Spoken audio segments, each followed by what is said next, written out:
ಎಸ್ಪಿಪಿಯಿಂದ ಆಗ್ತಾ ಇದೆ. ರೇಣುಕಾ ಸ್ವಾಮಿಯ ಆತನನ್ನ ಇಟಿಯೋಸ್ ಕಾರಿನ ಮೂಲಕ ಕರ್ಕೊಂಡು ಬಂದ್ರು. ಇದು ಟೋಲ್ ಬೂತ್ನ CCTVಯಲ್ಲಿ ಸೆರೆಯಾಗಿದೆ.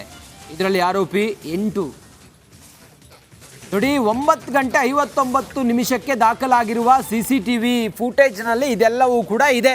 ಕರ್ಕೊಂಡು ಬಂದಿದ್ದು ಎಲ್ಲವೂ ಕೂಡ ರೇಣುಕಾನ ಇಟಿಯೋಸ್ ಕಾರ್ನಲ್ಲಿ ಕಿಡ್ನ್ಯಾಪ್ ಮಾಡಲಾಗಿತ್ತು. ಚಿತ್ರದುರ್ಗದಿಂದ ಕರ್ಕೊಂಡು ಬಂದಿದ್ದು CCTV ಕ್ಯಾಮ್ರಾದಲ್ಲಿ ಸೆರೆಯಾಗಿದೆ.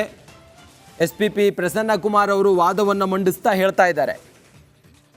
ಇಬ್ಬರು ಆರೋಪಿಗಳು ಅದರಲ್ಲಿ ಕಾಣಿಸ್ತಾರೆ ನೋಡಿ. CCTVಯಲ್ಲಿ ಇಬ್ಬರು ಆರೋಪಿಗಳು ಕಾಣಿಸ್ತಾರೆ. ಇಟಿಯೋಸ್ ಕಾರ್ನಲ್ಲಿ ಕಿಡ್ನ್ಯಾಪ್ ಮಾಡಲಾಗುತ್ತೆ. ಎಷ್ಟೊತ್ತಿಗೆ ಎಷ್ಟು ಗಂಟೆಗೆ ಆ CCTV ಫುಟೇಜ್ನಲ್ಲಿ ಇವರು ಕಾರ್ನಲ್ಲಿ ಬಂದಿದ್ದು ಕ್ಯಾಪ್ಚರ್ ಆಗಿದೆ ಅನ್ನೋದನ್ನು ಕೂಡ ಇಲ್ಲಿ ಉಲ್ಲೇಖ ಮಾಡ್ತಾರೆ. ಟೋಲ್ ಗೇಟ್ ಹತ್ರ ಎಷ್ಟೊತ್ತಿಗೆ ಬಂದರು, ಎಷ್ಟೊತ್ತಿಗೆ ಅದು ಕ್ಯಾಪ್ಚರ್ ಆಗಿದೆ, ಮತ್ತು ಯಾರ್ಯಾರಿದ್ರು ಆ ಕಾರ್ನಲ್ಲಿ ಯಾರ್ಯಾರಿದ್ರು ಅನ್ನೋದು ಕೂಡ ಇಬ್ಬರು ಕಾಣಿಸ್ತಾರೆ ಅಂತೇಳಿ ಹೇಳ್ತಾರೆ ನೋಡಿ ಪ್ರಸನ್ನ ಕುಮಾರ್. ಎಲ್ಲ ಪ್ರಮುಖ ಆಗುತ್ತೆ. ದರ್ಶನ್ಗೆ ಬೇಲ್ ಕೊಡಬೇಕಾ ಕೊಡಬಾರ್ದಾ ಅನ್ನುವ ನ್ಯಾಯಾಧೀಶರ ಇಚ್ಛೆ ಏನಿದೆ. CV ನಾಗೇಶ್ ಅವರು ಹೇಳಿದ್ದಾರೆ ಯಾಕೆ ಬೇಲ್ ಕೊಡಬೇಕು ದರ್ಶನ್ಗೆ ಅನ್ನೋದನ್ನು ಹೇಳಿದ್ದಾರೆ.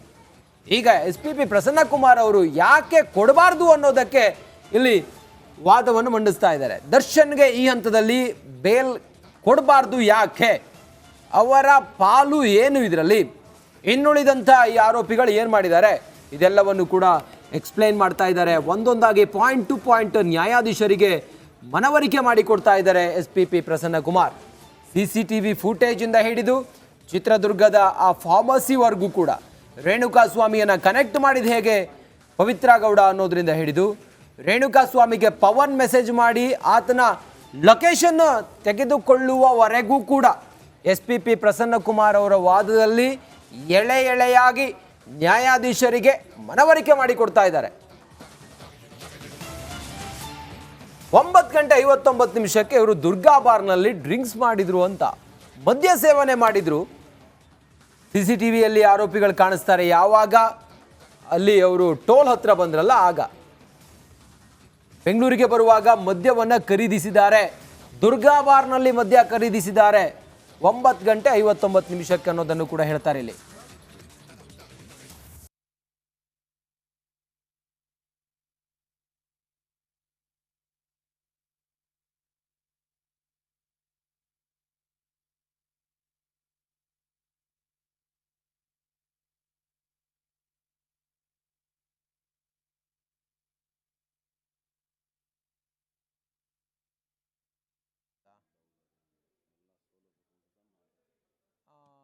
ಅದನ್ನೀಗ ಏನೀಗ ಬೇರೆ ಚೆಕ್ ಕೊಡಬೇಕಾ ಅಥವಾ ಅದನ್ನೇ ಕರೆಕ್ಷನ್ ಮಾಡ್ಬೋದಾ? ಅಲ್ಲಿ ಬ್ಯಾಂಕಲ್ಲಿ ಕೊಟ್ಟಿದ್ದೀನಿ ಸರ್.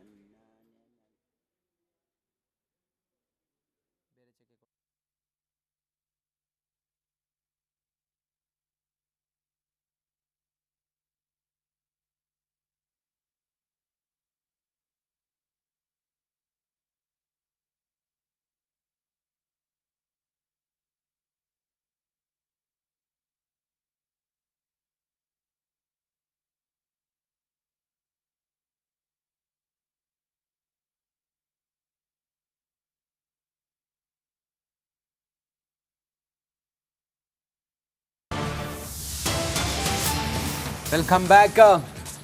SPP ಪ್ರಸನ್ನ ಕುಮಾರ್ ಅವರು ವಾದ ಮಾಡ್ತಾ ಇದ್ದಾರೆ. ಈ ಪವನ್ ಇದಾನಲ್ಲ, ರೇಣುಕಾ ಸ್ವಾಮಿಗೆ ಮೆಸೇಜ್ ಮಾಡ್ತಾನೆ. ಆದರೆ ರೇಣುಕಾ ಸ್ವಾಮಿ ಅಂದ್ಕೊಂಡಿದ್ದು ಮಾತ್ರ ಪವಿತ್ರ ಗೌಡಾಳೆ ನನಗೆ ಮೆಸೇಜ್ ಮಾಡ್ತಿದ್ದಾರೆ ಅಂತೇಳಿ ಅಂದ್ಕೊಂಡು ಚಾಟ್ ಮಾಡ್ತಾನೆ. ಹಲವಾರು ಬಾರಿ ಇವರಿಬ್ಬರ ನಡುವೆ ಚಾಟಿಂಗ್ ಆಗಿತ್ತು. ಇದೆಲ್ಲ ಮಾಹಿತಿಯನ್ನು ಪವನ್ ಸಂಗ್ರಹಿಸ್ತಾನೆ. ರೇಣುಕಾ ಸ್ವಾಮಿಯ ಮಾಹಿತಿಯನ್ನು, ಪರ್ಸನಲ್ ಮಾಹಿತಿಯನ್ನು ಸಂಗ್ರಹಿಸೋದು ಪವನ್. ಬಹಳ ಕ್ಲಿಯರ್ ಆಗಿ ಇಲ್ಲಿ ವಾದವನ್ನು ಮಂಡಿಸ್ತಾ ಇದ್ದಾರೆ. ಹಿಂಗಿತ್ತು, ಹಿಂಗಾಯ್ತು, ಹಿಂಗೆ ಮಾಡಿದ್ರು ಅಂತ SPP ಪ್ರಸನ್ನ ಕುಮಾರ್ ಅವರು. CV ನಾಗೇಶ್ ಅವರು ಹೇಳ್ದಂಗೆಲ್ಲ ಆಗೋದಿಲ್ಲ ಅನ್ನೋದು SPP ಪ್ರಸನ್ನ ಕುಮಾರ್ ಅವ್ರ ವಾದದಲ್ಲಿ ಎಲ್ಲ ಕ್ಲಿಯರ್ ಆಗಿ ಗೊತ್ತಾಗ್ತಾ ಇದೆ.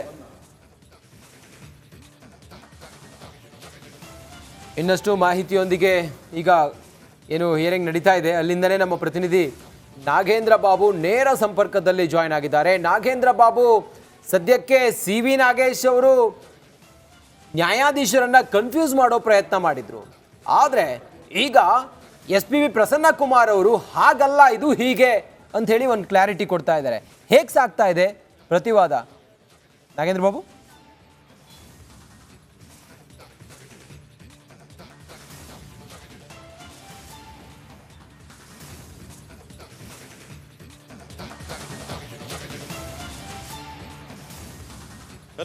ರಂಜಿತ್ ನೋಡಿ, ಇಲ್ಲಿ ಪ್ರಮುಖವಾಗಿ ದರ್ಶನ್ ಪರ ವಕೀಲರಾಗಿರುವಂಥ ಸಿ.ವಿ. ನಾಗೇಶ್ ಅವರು ಪ್ರಮುಖವಾಗಿ ಕನ್ಫ್ಯೂಸ್ ಮಾಡಿದ್ರು ಅನ್ನೋದಕ್ಕಿಂತ ಅಲ್ಲಿ ತಮ್ಮ ಕಕ್ಷಿದಾರನಿಗೆ ಯಾವ ಕಾರಣಕ್ಕೋಸ್ಕರ ಜಾಮೀನನ್ನು ಕೊಡಬೇಕು ಅನ್ನೋದರ ಬಗ್ಗೆ ಅವರು ತಮ್ಮ ವಾದವನ್ನು ಮಂಡಿಸ್ತಾರೆ. ಜೊತೆಗೆ ಚಾರ್ಜ್ ಶೀಟ್ನಲ್ಲಿ ಪೇಜ್ ಟು ಪೇಜ್ ಏನೆಲ್ಲ ತಪ್ಪುಗಳು ಅಲ್ಲ ಪೊಲೀಸರು ತನಿಖೆ ಸಂದರ್ಭದಲ್ಲಿ ಮಾಡಿದ್ರು, ಜೊತೆಗೆ ತನಿಖೆ ಸಂದರ್ಭದಲ್ಲಿ ಅವರು ದಾಖಲಿಸಿಕೊಂಡಿರುವಂಥ ದಾಖಲೆಗಳು ಇದೆಲ್ಲವೂ ಕೂಡ ಸೃಷ್ಟಿ ಅನ್ನುವ ವಿಚಾರವನ್ನು ಪ್ರಸ್ತಾಪ ಮಾಡೋ ಮೂಲಕ ಅದನ್ನು ತಿಳಿಸ್ಕೊಟ್ಟಿದ್ರು.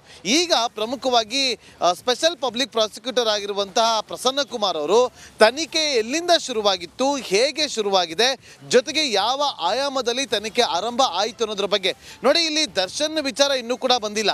ಕೇವಲ ಚಿತ್ರದುರ್ಗದಲ್ಲಿ ಕೆಲಸ ಮಾಡ್ಕೊಂಡಿದ್ದ ಅಂದ್ರೆ ಒಂದು ಅಪೋಲೋ ಫಾರ್ಮ್ ಅಲ್ಲಿ ಕೆಲಸ ಮಾಡ್ಕೊಂಡಿದ್ದಂತ ರೇಣುಕಾ ಸ್ವಾಮಿ ನೋಡಿ ಅಲ್ಲಿಂದ ಬರ್ತಿದ್ದಾರೆ. ಅಲ್ಲಿಂದ ಪಿನ್ ಟು ಪಿನ್ ಬಂದು ದರ್ಶನ್ನ ಪಾತ್ರ ಏನು, ಪವಿತ್ರಗೌಡರ ಪಾತ್ರ ಏನು, ಇನ್ನುಳಿದಂತ ಆರೋಪಿಗಳ ಪಾತ್ರ ಏನು ಅನ್ನೋದು ಇಲ್ಲಿ ಸ್ಪಷ್ಟವಾಗಿ ತಿಳಿಸ್ಕೊಡ್ತಾರೆ. ಒಂದು ಕಡೆ ಇಲ್ಲಿ ಚಾರ್ಜ್ ಶೀಟ್ ನಲ್ಲಿ ತಿಳಿಸಿರುವಂತಹ ಸಾಕ್ಷಿಗಳು, ಅಲ್ಲಿ ಉಲ್ಲೇಖ ಆಗಿರುವಂತಹ ದಾಖಲೆಗಳು ಎಲ್ಲವೂ ಕೂಡ ಸುಳ್ಳು ಅಂತೇಳಿ ದರ್ಶನ್ ಪರ ವಕೀಲರಾಗಿರುವಂತಹ ಸಿ.ವಿ. ನಾಗೇಶ್ವರ ಏನು ವಾದವನ್ನ ಮಂಡಿಸಿದ್ರು. ಈಗ ಅದೆಲ್ಲವೂ ಕೂಡ ಅದಕ್ಕೆ ಪೂರಕವಾಗಿ ಇಲ್ಲಿ ಕೌಂಟರ್ ಅನ್ನ ಕೊಡೋದಕ್ಕೆ ಪ್ರಸನ್ನ ಕುಮಾರ್ ಅವರು ಮುಂದಾಗಿದ್ದಾರೆ. ಹಾಗಾಗಿ ಈಗ ಪ್ರಮುಖವಾಗಿ ಪವಿತ್ರಗೌಡಳಿಗೆ ಈ ರೇಣುಕಾ ಸ್ವಾಮಿ ಬಗ್ಗೆ ಗೊತ್ತಿತ್ತು. ಅದೇ ರೀತಿಯಾಗಿ ರೇಣುಕಾ ಸ್ವಾಮಿಯ ಫೋಟೋವನ್ನ ವಿನಯ್ಗೆ ಕಳಿಸಿಕೊಟ್ಟು ಅಲ್ಲಿ ಕನ್ಫರ್ಮೇಶನ್ ಅನ್ನ ಕೂಡ ಮಾಡ್ಕೊಂಡಿರೋ ಅಂತೇಳಿ. ಅಂದ್ರೆ ಎಲ್ಲಿಂದ ಆರಂಭ ಆಯ್ತಲ್ಲ ಈ ಒಂದು ವಿಚಾರ, ಈ ಒಂದು ಕೊಲೆ ಆಗೋದಕ್ಕಿಂತ ಮುಂಚೆ ಎಲ್ಲಿಂದ ಆರಂಭ ಆಯಿತು ಅಲ್ಲಿಂದ ಇವರು ಎಕ್ಸ್ಪ್ಲೇನ್ ಮಾಡ್ತಾ ಬರ್ತಾ ಇದ್ದಾರೆ. ಅಂದರೆ ಪ್ರಕರಣದ ಸಂಪೂರ್ಣವಾದಂಥ ಮಾಹಿತಿಯನ್ನು ಪ್ರಸನ್ನ ಕುಮಾರ್ ಅವರು ಪಡೆದುಕೊಂಡಿದ್ದು ನೋಡಿ, ಅವರಿಗೆ 3 ದಿನಗಳ ಕಾಲಾವಕಾಶ ಸಿಕ್ಕಿದೆ. ಹಾಗಾಗಿ ಕಂಪ್ಲೀಟ್ ಆಗಿ ಸಿದ್ಧವಾಗಿ ಬಂದಿದ್ದಾರೆ. ಯಾಕೆಂದರೆ ಚಾರ್ಜ್ ಶೀಟ್ ಸಲ್ಲಿಕೆ ಆಗುವಂಥ ಸಂದರ್ಭದಲ್ಲಿ ಚಾರ್ಜ್ ಶೀಟ್ನಲ್ಲಿ ಪ್ರತಿಯೊಂದು ಅಂಶಗಳು ಹೇಗೆಲ್ಲ ಉಲ್ಲೇಖ ಆಗಿದೆ, ಡಿಫೆನ್ಸ್ ಲಾಯರ್ ಏನೆಲ್ಲ ಇದರಲ್ಲಿ ಪಾಯಿಂಟ್ ಔಟ್ ಅನ್ನು ಮಾಡ್ಬೋದು, ಅದೆಲ್ಲವನ್ನು ಕೂಡ ಕಂಪ್ಲೀಟ್ ಆಗಿ ಪ್ರಿಪೇರ್ ಆಗಿರೋದು ಇಲ್ಲಿ ಗೊತ್ತಾಗ್ತಾ ಇದೆ. ಇಲ್ಲಿ ಪವಿತ್ರಗೌಡರ ಪಾತ್ರ ಏನು ಅನ್ನೋದು ಇಲ್ಲಿ ಸ್ಪಷ್ಟವಾಗಿ ಪ್ರಸನ್ನ ಕುಮಾರ್ ಅವರು ತೋರಿಸಿಕೊಡುವಂಥ ಕೆಲಸವನ್ನ ಮಾಡ್ತಾ ಇದ್ದಾರೆ. ನೆಕ್ಸ್ಟ್ ಸ್ಟೆಪ್ ಅಲ್ಲಿ ದರ್ಶನ್ ಅವರ ಪಾತ್ರ ಏನು ಅನ್ನೋದು, ಇಲ್ಲಿ ಅವರು ಚಪ್ಪಲಿ ಹಾಕಿದ್ರ ಅಥವಾ ಶೂ ಅನ್ನ ಸೀಸ್ ಮಾಡಿದ್ರು, ಯಾಕೆ ಅವರು ಒಗೆದಿರುವಂತ ಬಟ್ಟೆಯನ್ನ ಸೀಸ್ ಮಾಡಿದ್ರ, ಅಲ್ಲಿ ಯಾಕೆ ಪಂಚನಾಮೆಯನ್ನ ಮಾಡಲಿಲ್ಲ, ಇದೆಲ್ಲದಕ್ಕೂ ಕೂಡ ಒಂದು ಬ್ರೇಕಿಂಗ್ ಅಪ್ಡೇಟ್ ಬರ್ತಾ ಇದೆ ನೋಡೋಣ. ರೇಣುಕಾಸ್ವಾಮಿ ಕಿಡ್ನಾಪ್ ಕುರಿತು ಸ್ಪಷ್ಟ ಮಾಹಿತಿ ಸಿಗುತ್ತೆ ಅಂತ ಎಸ್ಪಿಪಿ ಅವರು ವಾದವನ್ನ ಮುಂದುವರಿಸ್ತಾ ಇದ್ದಾರೆ. ರೇಣುಕಾ ಫೋಟೋನ 410 A10 ಅಲ್ಲ A10 ವಿನಯ್ಗೆ ಕಳಿಸುವಂತಹ ಕೆಲಸ ಆಗಿದೆ. ರೇಣುಕಾಸ್ವಾಮಿ ಕಿಡ್ನಾಪ್ ಕುರಿತು ಸ್ಪಷ್ಟ ಮಾಹಿತಿ ಯಾವ ರೀತಿ ಸಿಗ್ತಾ ಇದೆ ಅನ್ನೋದ್ರ ಬಗ್ಗೆ ಎಸ್ಪಿಪಿ ಹೇಳ್ತಾ ಇರೋದು. ರೇಣುಕಾಸ್ವಾಮಿ ಇವನೇನಾ ಅನ್ನೋದನ್ನ ಕನ್ಫರ್ಮ್ ಮಾಡ್ಕೊಳ್ಳೋದಕ್ಕೆ ವಿನಯ್ಗೆ ಇವರು ಫೋಟೋನ ಕಳಿಸ್ತಾರೆ. ರೇಣುಕಾಸ್ವಾಮಿ